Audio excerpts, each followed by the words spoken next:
Hello learners, hope you guys are doing well. आज का हमारा टॉपिक है सर्कुलेटरी सिस्टम। आज हम सर्कुलेटरी सिस्टम की बात करेंगे ह्यूमन के, जिसमें हम बात करेंगे ब्लड की एंड हार्ट कैसे काम करता है उसके बारे में बात करेंगे हम। तो चलिए शुरू करते हैं। जब बात हम करते हैं सर्कुलेटरी सिस्टम की या हार्ट की, तो एक नाम बहुत कॉमन है जो बार बार आता है, जिनका नाम है विलियम हार्वे। यही वो साइंटिस्ट है जिन्होंने सर्कुलेटरी सिस्टम और हार्ट की फंक्शनिंग को डिस्कवर किया था। सर्कुलेशन को हम एक एग्जाम्पल के थ्रू समझेंगे। हमारे देश में ट्रांसपोर्टेशन मेनली ट्रेन्स के थ्रू होता है, और इन ट्रेन्स की मूवमेंट के लिए पटरियों का बहुत बड़ा नेटवर्क है, और इन ट्रेन्स का देश की इकोनॉमी बनाए रखने में महत्वपूर्ण योगदान है। और इन ट्रेन्स के थ्रू डिफरेंट प्रोडक्ट का यहाँ से वहाँ देश में एक स्टेट से दूसरे स्टेट आदान प्रदान होता है। तो ये काम करती है ट्रांसपोर्टेशन का। वही बात कर लेते हैं हम ह्यूमन बॉडी की। ह्यूमन बॉडी के अंदर नेटवर्क होता है आर्टरीज और वेन्स का, और इन आर्टरीज और वेन्स में ट्रेन की भूमिका निभाता है ब्लड। अब ब्लड क्या ट्रांसपोर्ट करता है? ब्लड ट्रांसपोर्ट करता है ऑक्सीजन, फूड, CO2 और भी अदर सब्सटेंस जो बॉडी के लिए बहुत इंपॉर्टेंट है, उनका ट्रांसपोर्टेशन किया जाता है ब्लड के थ्रू। इसीलिए ब्लड को कनेक्टिव टिश्यू भी बोलते हैं। ब्लड में ऑक्सीजन का ट्रांसपोर्ट होता है, वो होता है RBC के थ्रू।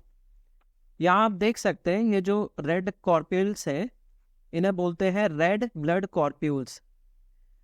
यही है जो ऑक्सीजन का मूवमेंट कर रहे हैं। वही बात मैं करूँ फूड की, CO2 के और अदर सब्सटेंस की, उनका ट्रांसपोर्टेशन होता है प्लाज्मा के थ्रू। और ये जो ब्लड में आसपास का लिक्विड सस्पेंशन होता है, इसे ही हम प्लाज्मा कहते हैं। अब समझते हैं हम आर्टरी और वेन्स क्या होती है। आर्टरी होती है थिक वॉल्ड, वही वेन्स होती है थिन वॉल्ड। अब थिन वॉल क्यों और थिक वॉल क्यों? आर्टरीज में जो ब्लड प्रेशर होता है वो हाई होता है, और वेन्स में ब्लड प्रेशर उतना हाई नहीं होता जितना आर्टरीज में होता है। आर्टरीज का काम होता है ऑक्सीजनेटेड ब्लड, मतलब हम कह सकते हैं साफ खून का जो सर्कुलेशन होता है वो आर्टरीज के थ्रू होता है। वही जो वेन्स के थ्रू होता है वो डीऑक्सीजनेटेड ब्लड का सर्कुलेशन होता है। इसमें भी एक एक्सेप्शन है जिसे हम कहते हैं पल्मोनरी आर्टरी और पल्मोनरी वेन।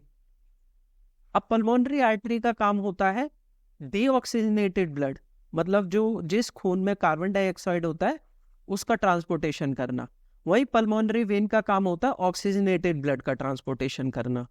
वो हम समझेंगे जब मैं हार्ट की फंक्शनिंग को आपको समझाऊंगा। तो चलिए नेक्स्ट स्लाइड में चलते हैं। अब बात करते हैं हम हार्ट स्ट्रक्चर की। यह है रील स्ट्रक्चर जो अक्सर आप देखते हैं। असल में हार्ट स्ट्रक्चर ऐसा नहीं होता है, हार्ट स्ट्रक्चर रियल में ऐसा होता है। इसका साइज एक ह्यूमन की हथेली, ह्यूमन फिस्ट के बराबर होता है। अब मैं आपको बता चुका हूँ कि ब्लड का सर्कुलेशन होता है पूरी बॉडी के अंदर, जो बहुत से जो इंपॉर्टेंट सब्सटेंस है ब्लड को इधर उधर लाने ले जाने का काम करता है। तो अब इसको थ्रस्ट देने के लिए कोई ऑर्गन तो चाहिए होता है ना। जैसे एक ट्रेन में इंजन लगा होता है, वैसे ही ब्लड को थ्रस्ट देने के लिए, फोर्स देने के लिए जो ऑर्गन होता है वो हार्ट होता है। यही वो ऑर्गन है जो कभी भी रेस्ट पे नहीं आता है, जो कभी रेस्ट नहीं करता है। अगर ये काम करना बंद कर दे तो आदमी का खेल खत्म। अब हम इस हार्ट स्ट्रक्चर को अच्छे से समझेंगे। यहाँ मैंने एक डायग्राम बना रखा है, यहाँ से मैं आपको समझाऊंगा हार्ट काम कैसे करता है, इसकी स्ट्रक्चर कैसे है, इसके थ्रू सर्कुलेशन कैसे होता है। हार्ट स्ट्रक्चर 4 चैम्बर में डिवाइड होता है, जिसमें 2 चैम्बर इसके राइट साइड होते हैं और 2 चैम्बर इसके लेफ्ट साइड होते हैं। जो ऊपर की तरफ ये वाला चैम्बर आप देख रहे हैं, इसे हम कहते हैं राइट ऑर्ट्रियम या राइट ऑरिकल भी बोलते हैं इसे, और नीचे की तरफ है ये है राइट वेंट्रिकल। वही लेफ्ट साइड पर लेफ्ट ऑर्ट्रियम और नीचे की तरफ लेफ्ट वेंट्रिकल। अब हार्ट में डीऑक्सीजनेटेड ब्लड और ऑक्सीजनेटेड ब्लड की मिक्सिंग ना हो, मतलब साफ खून और गंदा खून मिक्स ना हो, उसके लिए एक सेप्टम दिया होता है। वही ब्लड वापस ना बैक ना जाए उसके लिए वेल्व होती हैं। जैसे हम अपने घरों में टंकियां इंस्टॉल करते हैं तो टंकी के ऊपर वेल्व लगाते हैं ताकि पानी का सर्कुलेशन डाउनवर्ड रहे। तो वहीं हार्ट में भी वेल्व होती हैं। जो राइट साइड की वॉल्व होती है उसे कहते हैं ट्राइकैस्पिड वॉल्व, वहीं लेफ्ट साइड की वॉल्व को हम बाइकैस्पिड वॉल्व कहते हैं। ये है ऑर्टा और ये है वेना कावा। अब मैं आपको इसकी फंक्शनिंग समझाऊंगा, ये फंक्शन कैसे करता है। वेना कावा के थ्रू ब्लड हार्ट में एंटर करता है और यहाँ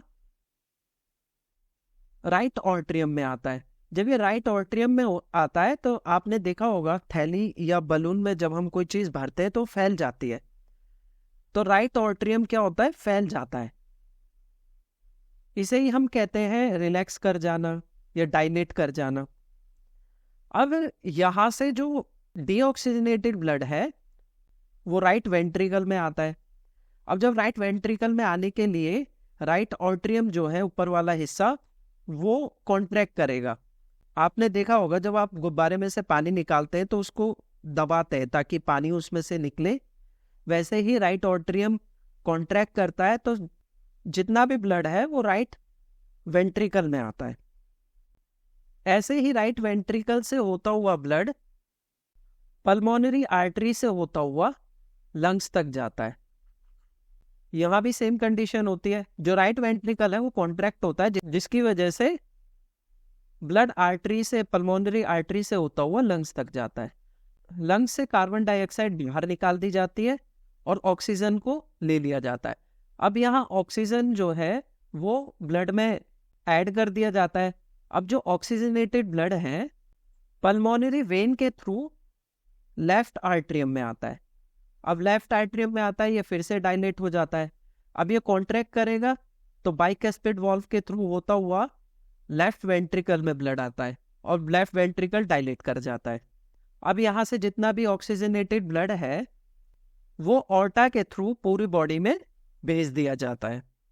ये पूरी फंक्शनिंग है हार्ट की।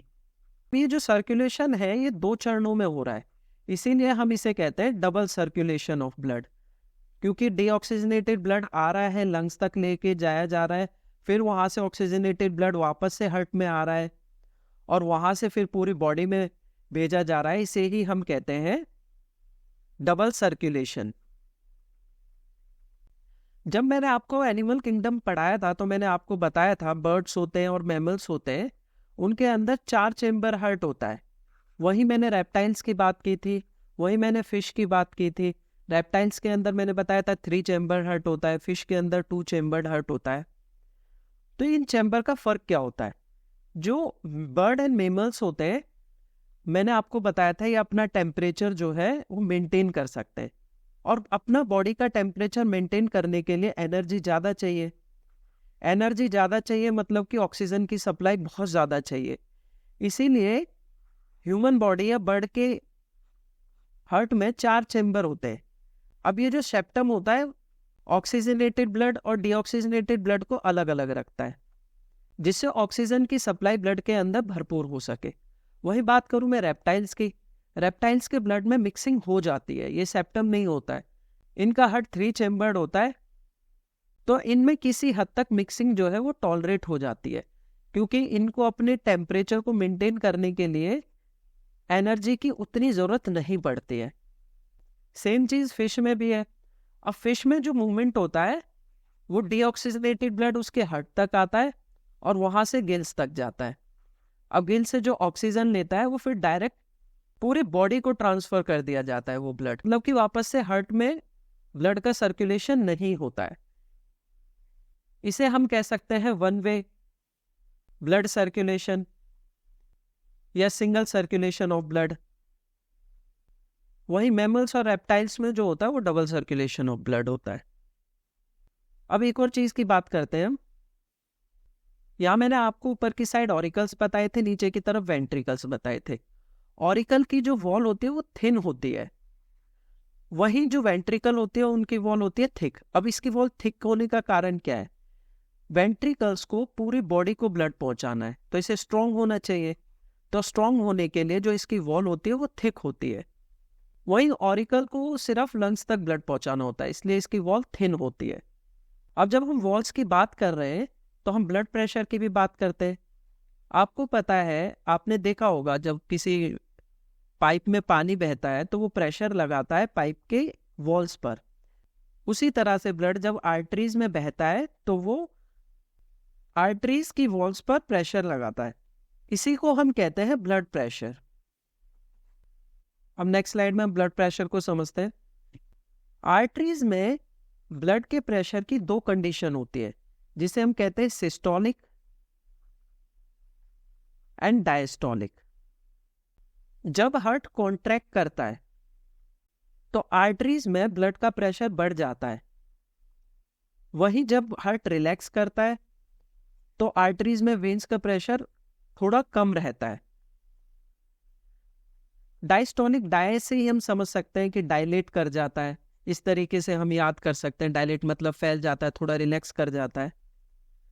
अब सिस्टोलिक प्रेशर में जो ब्लड का प्रेशर होता है वो 120 mm होता है ऑफ मर्क्यूरी, और वहीं डायस्टोलिक में जो प्रेशर होता है वो 80 mm होता है।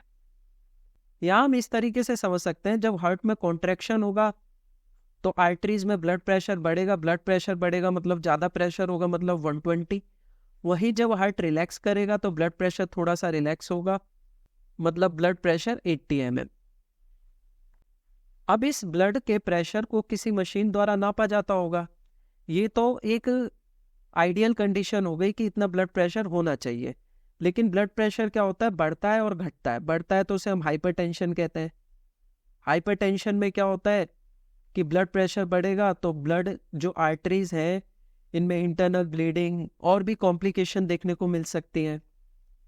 तो इनको नापने के लिए जो इंस्ट्रूमेंट होता है उसका नाम है स्फिग्मोमैनोमीटर। जो ब्लड प्रेशर को नापने के लिए इंस्ट्रूमेंट होता है उसका नाम है स्फिग्मोमैनोमीटर। ये आप देख सकते हैं, डॉक्टर इस इंस्ट्रूमेंट के थ्रू नापता है कि ब्लड में कितना प्रेशर है, हाइपरटेंशन की कंडीशन है या लो ब्लड प्रेशर की है। यहाँ पर आपका सर्कुलेटरी सिस्टम खत्म होता है। तो मिलते हैं नेक्स्ट क्लास में। Thanks for watching. If you like the video, like, share and subscribe. और आज आपके लिए एक सवाल छोड़ जाता हूँ, आरबीसी की फुल फॉर्म क्या है?